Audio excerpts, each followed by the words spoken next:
Spoon விளக்கெண்ணெய், 1 spoon நல்லெண்ணெய் ஊற்றிருக்கிறேன். எண்ணெய் சுட்டோன்னே வெந்தயத்தை எடுத்து அதில் போடணும். தாளிக்கிறது.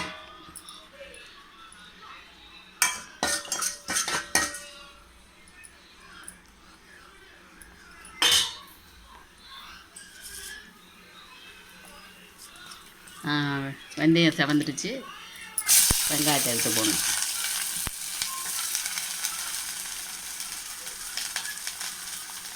வெங்காயம் பூண்டு போட்டு வதக்கணும்.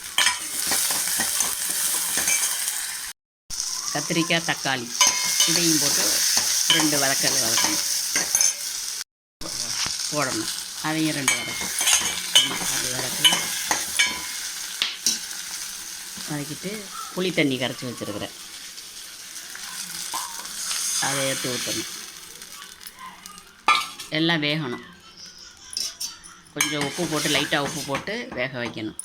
அப்புறம் தான் மிளகாத்தூள் மல்லித்தூள் எல்லாம் போடணும்.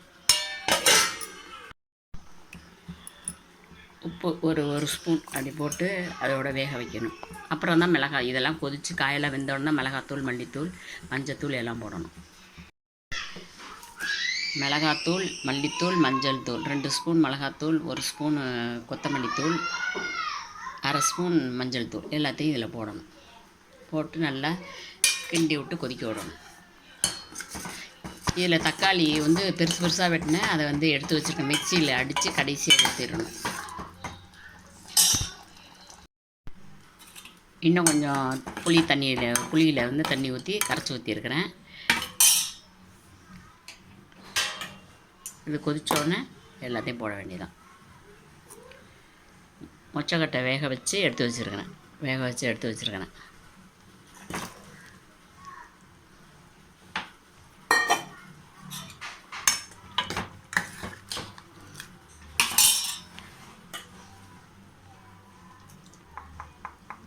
தக்காளியை மிக்சியில் மசித்து எடுத்து வச்சுருக்கேன். குழம்புல கொதிக்க வச்ச தக்காளியை மறுபடியும் மிக்சியில் குறன்னு மசித்து இதில் போட்டுட்டேன்.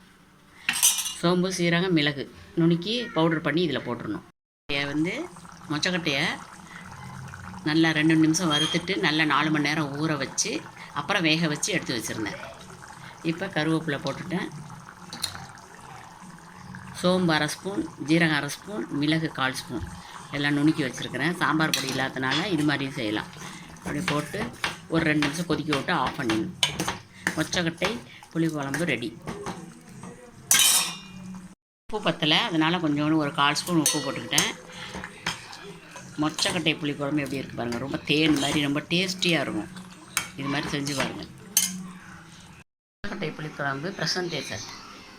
சப்ஸ்கிரைப் பண்ணுங்கள். நியூ இயர் சப்ஸ்கிரைபர்ஸ் கமெண்ட் பண்ணுங்கள், லைக் பண்ணுங்கள்.